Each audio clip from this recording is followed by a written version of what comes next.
Hello, science fans, sci-fi fans, and geeks of all sorts.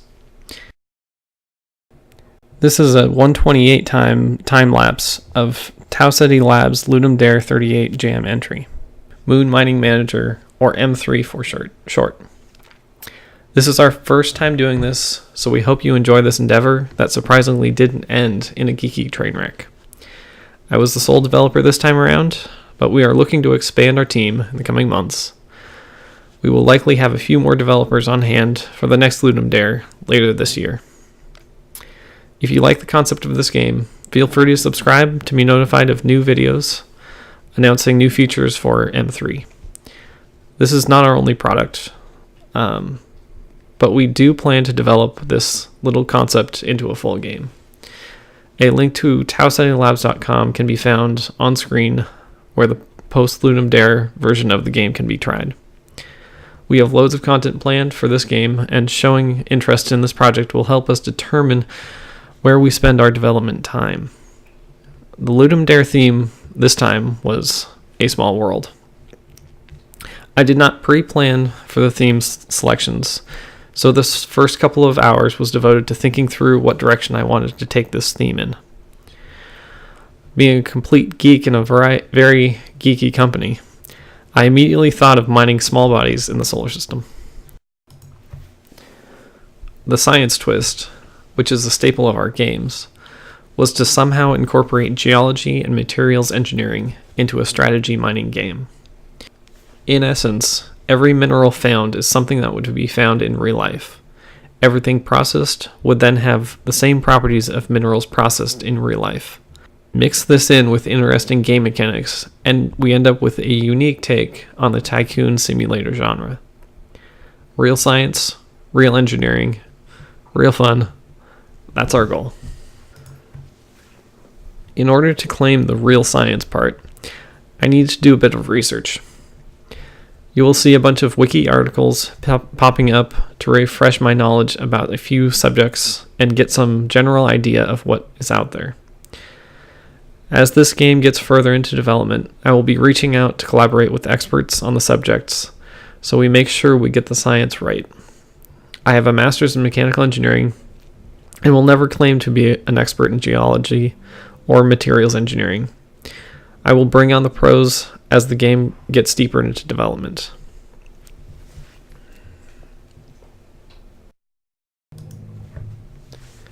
Now that the direction is chosen, I finally get to work in Unity and start some programming. At first, I'm just translating my idea from bullet points to code scripts that will then be filled with all those geeky calculations and game control code. I take a break here for the night before I delve deep into programming on some code I ultimately wouldn't have used for this competition anyway. If anyone takes part in these game development competitions, I highly recommend taking the time to sleep. It gave me the chance to come back to it refreshed with a better perspective on what needed to be developed in the next 60 hours.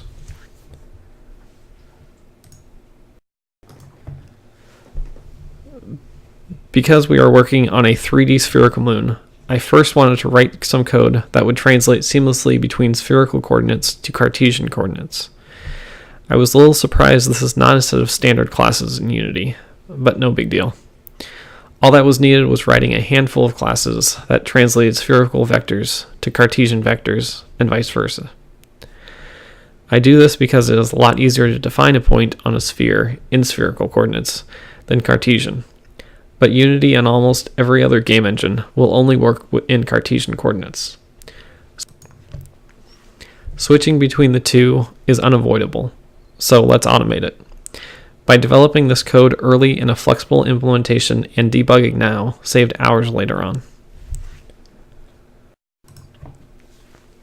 The first use of this code was to generate a truly random distribution of points on a sphere. This was relatively quick once I figured out that Wolfram Alpha and Wikipedia have different spherical coordinate standards.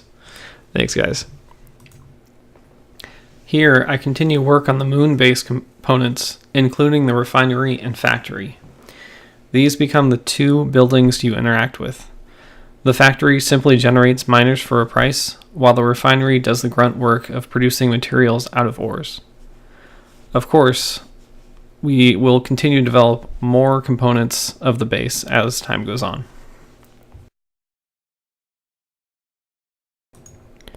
Next, I implemented the mobile moon mining equipment, being the miners that collect and bring back materials to the moon base. Again, they are moving on a sphere, so I define their positions and orientations by spherical coordinates as much as possible. Again, that spherical coordinate code came in handy.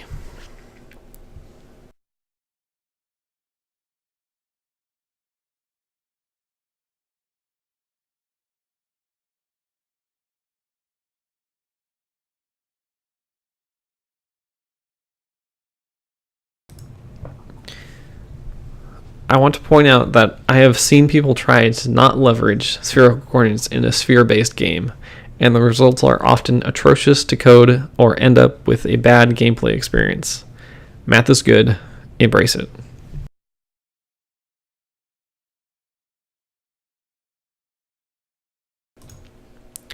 Next, I get back to looking at some mineral and material graphs to see exactly how to implement the subject matter into a game. I implement some general code that will define the materials as consisting of a certain combination of elements and mass. I do this instead of some nebulous quantity and amount values. Eventually, I want to be able to make materials based upon the elements or chemicals present in the ore it was made from. This is how it works in reality, and gives us one of our signature twists on game development here at Ceti Labs.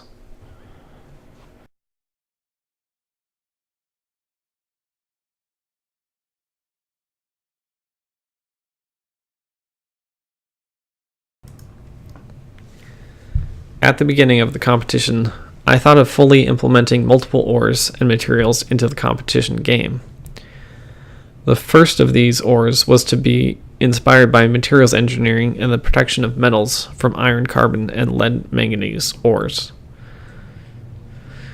While these are going to be in the game at some point, I quickly decided that this would be a bit ambitious to develop in the limited development time in the competition.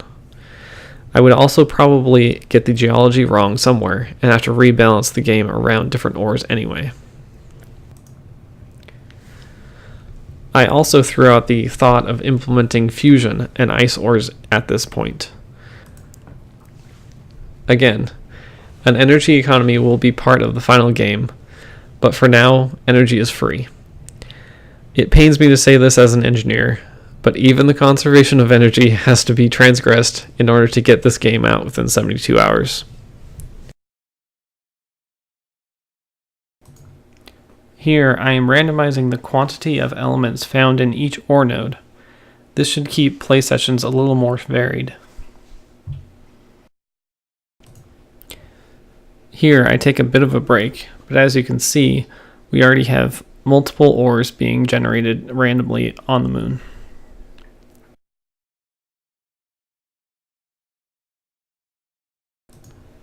Around here is when I realized that I wasn't going to be able to put in multiple ores by the time of the end of the competition, so I decided to focus on just one. Instead of ices, iron, and lead, I chose to focus on just the geological side for this competition. I like the idea of mining up silicates of different elemental content and reforming them as crystals in a refinery. Different crystals would have different mechanical properties and different cell values, just like reality.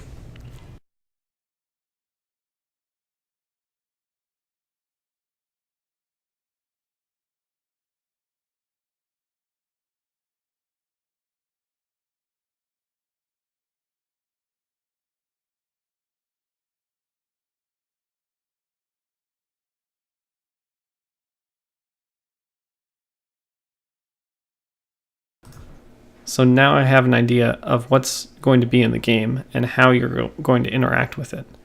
So for the most part, it's off to the races. I start this by referencing the quartz, olivine, andesite triphase diagram. I simplify it a bit just to get it in the game quicker. This results in 5 different crystal types, all with different hardness, strength, durability, resilience, density, etc., etc., etc. This is just the tip of the iceberg of science stuff that we plan to add to this game, and it encompasses both the geological and materials engineering subjects. Sadly, time ran out to implement all that engineering goodness into the game. That's why you should subscribe to be notified when we put up another video announcing new features added to this game. Sorry, I had to do it.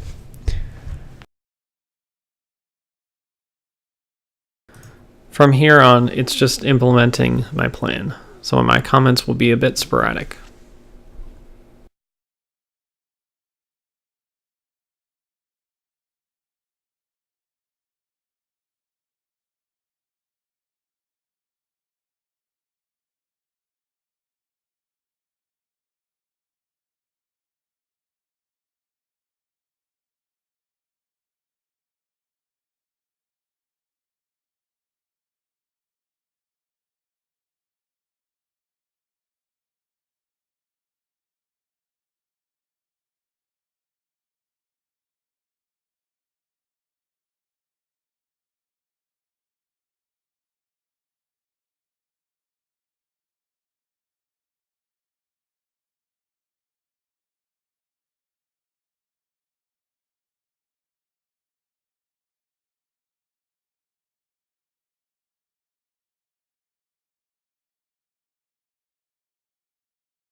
From here on, I figure out the exact elements I want to be represented. This is likely to change to minerals present in the future, but for now this works. I throw the triphase diagram onto the feature list surface of the moon for now, just for fun.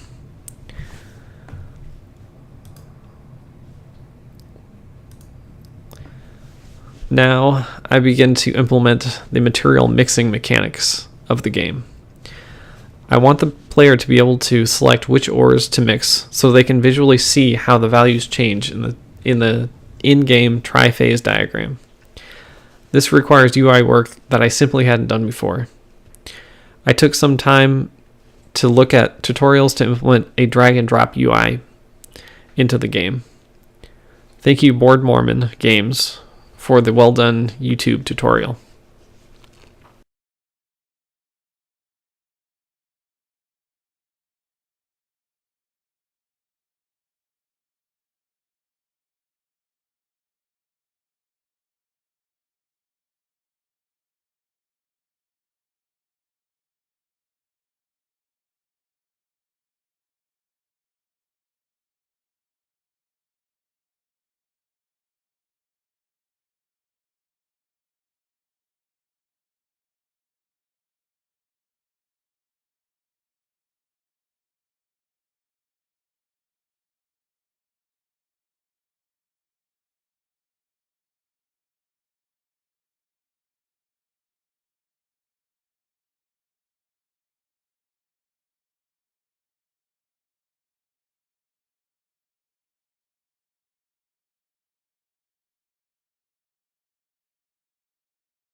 I continue implementing the UI by visually differentiating between ores and materials.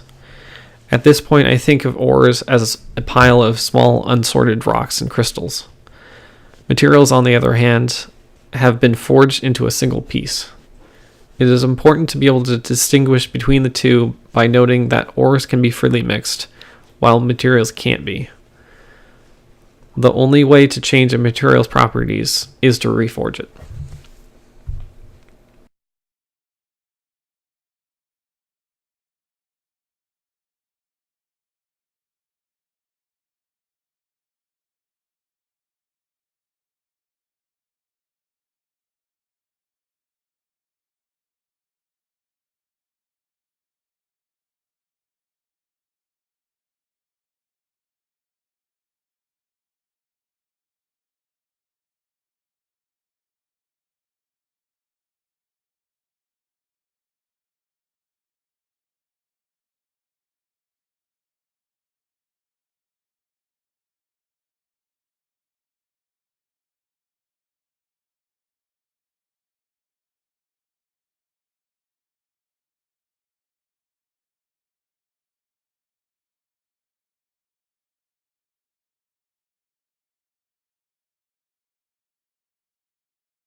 I follow these childish drawings with a horrible piece of art by yours truly. Any good artist is probably cringing uncontrollably, and I deeply apologize. We will soon be making sure this atrocity never happens again by bringing on some real artists.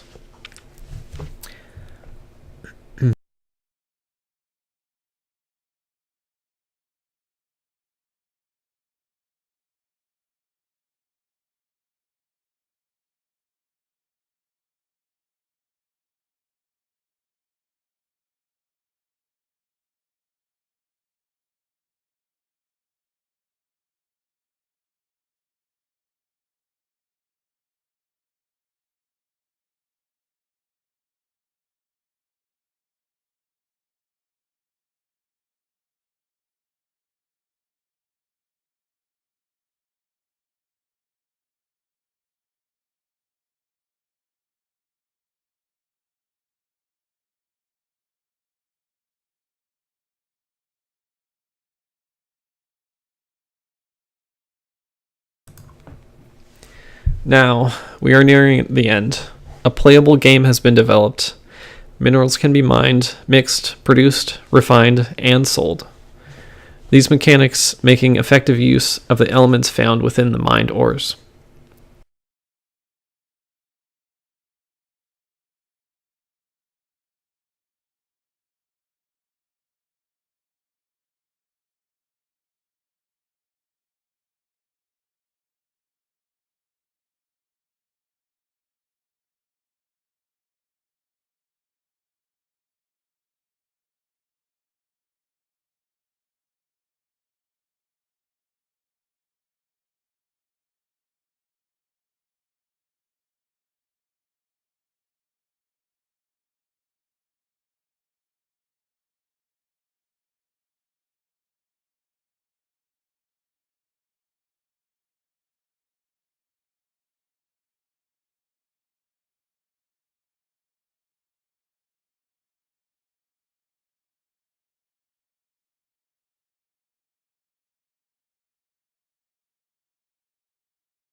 Now, I try to finish up and upload the build to the Ludum Dare site. Mostly this is just some game testing to make sure that the basic mechanics are working without any game-breaking bugs. I also record a short description video to explain the game to the judges. Overall, I feel this was a very productive and fun competition. Big thanks to everyone at Ludum Dare that put this together. I'm also thankful for all the feedback so far. I didn't quite get to the fun part of this game experience, and that is what we will be working on next. Building a storyline into this game will also be a big focus.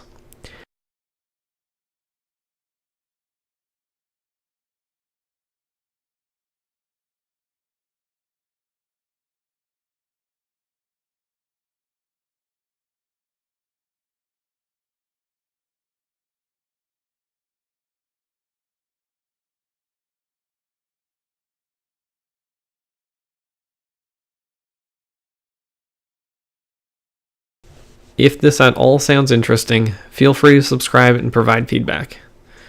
This is Mo, aka Night Owl, from Ceti Labs, signing off.